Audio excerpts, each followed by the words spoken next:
ఇప్పుడు కేవలం సంక్షేమ పథకాలు గానీ, పెన్షన్లు గానీ ఇవన్నీ కూడా వైసీపీకి సంబంధించిన వాళ్ళకి మాత్రమే చెందుతున్నాయి. ఇతర పార్టీలు వాళ్ళకి ఎవరికీ రావట్లేదని చెప్పి ప్రతిపక్షాలు ఆరోపిస్తున్నాయి. దాని గురించి మేమనేది ఒకటే, ఈరోజు వాలంటరీ వ్యవస్థ వచ్చింది. గతంలో అలాగా జన్మభూమి కమిటీ సభ్యులు లేరు, తర్వాత వచ్చేసి మధ్యలో దళారులు లేరు. డైరెక్ట్ ఎవరున్నా సరే వాలంటరీ సిస్టమ్ ద్వారాగా ప్రతి ఒక్కరికి వెళ్తున్నాయి. వాలంటరీని మేము పెట్టింది కాదు, జగన్మోహన్ రెడ్డి గారు పెట్టాడు. ఆ రాష్ట్ర వ్యాప్తంగా ప్రతి ఒక్క లబ్ధిదారులకి వాళ్ళు లబ్ధిదారులు అయి ఉంటే ఖచ్చితంగా ఆ ఫలాలు అనేవి ఖచ్చితంగా అందుతున్నాయి. అవన్నీ కూడా వాస్తవం కాదు. వాళ్ళు చెప్పే టీడీపీలో ఎవరైతే చెబుతున్నారో అది వాస్తవం కాదనేది మేము చెప్తున్నాం. వాలంటీర్లు కేవలం 5,000 ఇచ్చి జగన్మోహన్ రెడ్డి తన పబ్లిసిటీని చేయించుకుంటున్నాడు. మేము మా టీడీపీ ప్రభుత్వంలో వాలంటీర్లు మంచి భవిష్యత్తు ఇస్తామని చెప్పి వాళ్ళు అంటున్నారు. అసలు వాలంటరీ వ్యవస్థే కరెక్ట్ కాదని చెప్పి డైరెక్ట్ చంద్రబాబు నాయుడు గారే 14 ఏళ్ళు సీఎంగా చేసిన అతనే వాలంటరీ వ్యవస్థ కరెక్ట్ కాదు, మగవాళ్ళు లేనప్పుడు డోరు కొట్టేసి ఆడవాళ్ళని ఇబ్బంది పెడుతున్నారని మాట్లాడాడు. ఈరోజు ఎలా వాళ్ళని ఉంచుతానంటున్నాడు? అది కరెక్టేనా?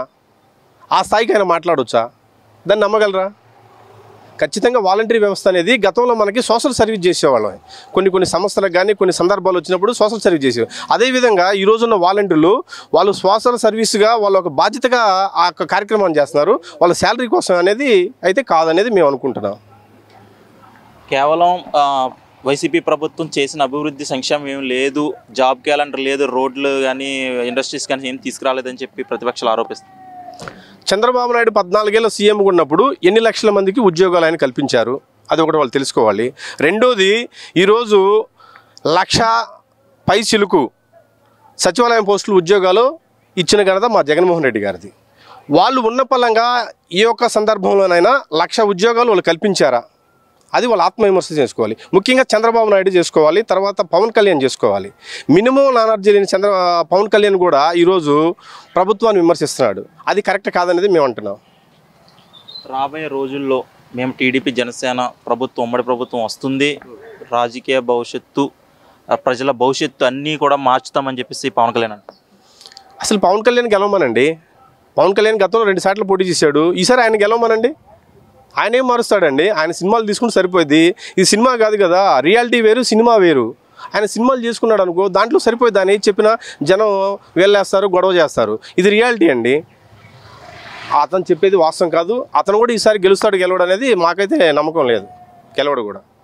ఇప్పుడు టీడీపీ జనసేన పొత్తులో భాగంగా ఆల్రెడీ జాబితా అయితే విడుదల చేసింది, మినీ మేనిఫెస్టో కూడా ఒకటి విడుదల చేసింది. మేనిఫెస్టోకి విశిష్ట స్పందన అయితే ప్రజల్లో వచ్చింది. గెలిచేది మేమే, ఫైనల్ మేనిఫెస్టో దీనికన్నా బ్రహ్మాండంగా ఉంటుందని చెప్పి వాళ్ళు అంటున్నారు. వాళ్ళు గతంలో చంద్రబాబు నాయుడు గారు 600 హామీలతో ఒక మేనిఫెస్టో రిలీజ్ చేశారు 2014 ముందు. 2014 తర్వాత 18-17 సంవత్సరానికి వచ్చేటప్పటికి తను పెట్టిన మేనిఫెస్టోవే వెబ్సైట్లో నుంచి డిలీట్ చేశాడు. ఈరోజు ఆయన పెట్టిన మేనిఫెస్టో కూడా ఉత్తర కుమార్ కోతల్లా ఉంటే తప్పితే ఆ మేనిఫెస్టో అమలు చేయడం అనేదే మాకున్న గట్టి నమ్మకం. ఆ మేనిఫెస్టో అంతా కూడా అవాస్తవాలు, అది జరిగేది కాదు. చెప్పేది ఒకటి చేస్తాడు, చేసేది ఒకటి చేస్తాడు చంద్రబాబు నాయుడు మీద. ఈ రాష్ట్ర ప్రజలకి చంద్రబాబు నాయుడు మీద విశ్వాసం లేదు. చంద్రబాబు నాయుడు నమ్మడు. అతను ఎన్ని చెప్పినా కూడా చంద్రబాబు నాయుడిని నమ్మే పొజిషన్లో ఈరోజు రాష్ట్ర ప్రజలు లేరనేది నా ఉద్దేశం. సచివాలయం వ్యవస్థని బ్యాంకుల్లో తాకట్టు పెట్టేశాడు జగన్మోహన్ రెడ్డిని. మా రాష్ట్రాన్ని కాపాడండి అని చెప్పేసి మోడీకి లేఖ రాశాడు ఎంపీ త్రిబుల్. దాని గురించి మీ విషయం. సచివాలయాన్ని తాకట్టు జగన్మోహన్ రెడ్డి పెట్టాడో పెట్టలేదో మనకైతే తెలియదు. కానీ ఏదైతే త్రిబుల్ రఘురామకృష్ణరాజు గారు ఉన్నాడో, ఆయన కంపెనీలన్నీ కూడా కొన్ని వేల కోట్లకు తాకట్టు పెట్టాడు. అతని మీద కొన్ని కేసులు ఉన్నాయి. వాటి గురించి ఆయన మాట్లాడుకుంటే బాగుంటుంది. ఆయన కూడా ఒక ఆర్థిక నేరగాడు అనేది మేము నమ్ముతున్నాం. ఓకే, మనం చూసుకుంటే రాజకీయ వ్యూహకర్త పీకే ప్రశాంత్ కిషోర్ జగన్ ఓటమి ఖాయం, భారీ ఓటమి చెందుతాడు జగన్ అని చెప్పేసి ఆరోపిస్తున్నాడు.